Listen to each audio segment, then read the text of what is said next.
초등학생이 꼭 알아야 할 참 쉬운 심리학에 대해서 오늘은 말해보겠습니다. 털어놓고 말하기. 심리학자들은 정신질환이 있는 사람이 건강해지도록 도와줄 수 있어요. 심리치료를 할 때는 대화를 많이 나누므로 이를 대화요법이라고도 불러요. 정신질환이 심각할 때는 약도 함께 복용하면 효과가 더 좋아요. 우리 친구들도 가끔은 마음이 아프고 속상하고 내 마음을 어떻게 해야 될지 모를 때가 있지요. 그럴 때는 누군가와 이야기를 하며 마음을 터놓으면 훨씬 더 가벼워지는 것을 느낄 수 있습니다. 때로는 병원을 찾기도 하고요. 심리학자들을 만나 이야기를 하기도 하지요. 치료를 받는 사람을 종종 내담자라고도 부르는데 숙달된 심리치료사는 내담자와 따뜻하고 믿을 수 있는 관계를 쌓아요. 치료 과정은 안전해야 되죠. 심리치료사는 내담자가 무슨 말을 하든 내담자의 기분을 다치지 않게 해요. 그 사람을 때리고 싶었어요. 당신이 얼마나 화났는지 알 것 같아요. 치료는 체계적으로 이루어져요. 예를 들어 매주 같은 시간에 규칙적으로 상담하는 거지요. 삶이 아주 혼란스럽다고 느끼는 내담자들에게는 이런 방법이 도움이 될 거예요. 심리치료사는 내담자들에게 자신의 삶에 대해서는 별로 이야기하지 않아요.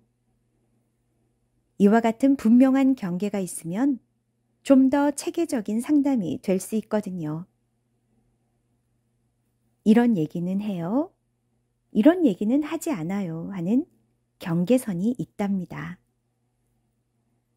심리치료사는 내담자가 자신의 고통이나 싸움을 새로운 관점에서 볼 수 있게 도와주죠. 세상에, 전에는 한 번도 그렇게 생각해 본 적이 없었어요. 내담자는 자신의 트라우마를 되돌아볼 기회를 가져요. 집에 불이 난 사건이 트라우마의 예가 될 수 있어요. 불이 난 끔찍한 경험을 했다면 어디선가 뉴스만 봐도 그 기억이 떠올라 자신을 괴롭히게 되죠. 그런 경우에도 상담을 통해서 좋아질 수가 있어요. 상담을 할 경우 대화요법 중에 인지행동치료가 있습니다. 인지행동치료법은 우리가 생각하고 느끼고 행동하는 방식은 서로 영향을 끼치고 그러다가 쉽게 부정적인 순환에 빠진다는 생각에 기초를 두고 있어요. 예를 들어 우울증이 있는 사람은 인지행동치료를 받기 전에는 다음과 같은 반응을 보일 거예요. 난 잘하는 게 하나도 없어 라고 생각하죠. 그럼 감정은 슬프고 숨고 싶게 돼요. 따라서 친구도 만나지 않고 취미생활에도 나가지 않는 행동을 하게 됩니다. 인지행동 치료를 할 때 심리치료사는 내담자가 부정적인 생각을 좀 더 현실적이고 균형 잡힌 생각으로 바꾸고 기분이 나빠지는 행동보다는 기분이 좋아지는 행동을 하도록 도와요. 이렇게 해서 건강하지 않은 순환을 깨는 거예요. 자, 그럼 인지행동 치료를 통해서 달라진 변화를 한번 느껴보세요. 내가 때때로 실수하기도 하지만 대체로 잘하고 있으니까 큰 문제는 아니야 라고 생각하게 됩니다. 따라서 감정은 차분해지겠지요. 슬프거나 더 이상 숨고 싶은 생각은 나지 않아요. 그래서 이렇게 행동하게 되지요. 친구들과 잘 어울리고 내가 좋아하는 취미 생활에도 참여하게 됩니다. 그 밖에도 심리 상담을 받게 되면 다양한 대화 요법이 있는데요.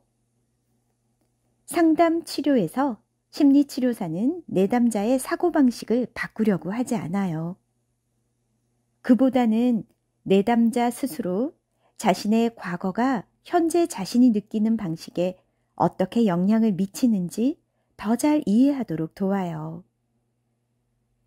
미술 치료에서는 내담자가 이미지를 만들고 그 이미지를 치료사와 함께 보고 토론하면서 자신의 감정을 탐구해요. 미술에 관심이 있는 친구라면 미술 치료도 도움이 될 것 같습니다. 놀이 치료에서는 아이들과 가족이 놀이를 하면서 자신들의 감정을 표현하고 서로 의사소통하는 방법을 발전시켜요. 이런 여러 가지 마음이 아픈 친구들이 다양한 방식의 대화요법을 통해서 자신의 마음이 조금 더 건강하게 변화될 수 있도록 할 수 있답니다.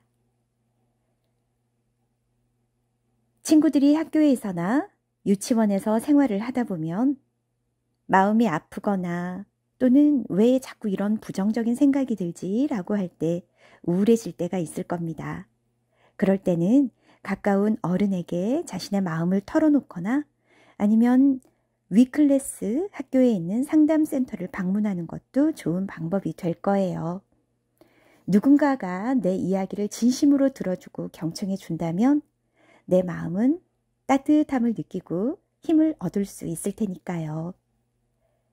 만약 그런 사람이 떠오르지 않는다면 우리 친구들 나 자신에게 내가 말을 건네주는 것도 좋은 방법이에요. 괜찮아. 지금까지 잘 해왔어. 언제나 널 응원해. 내가 늘 지켜줄게. 힘내. 사랑해. 하고 말이죠.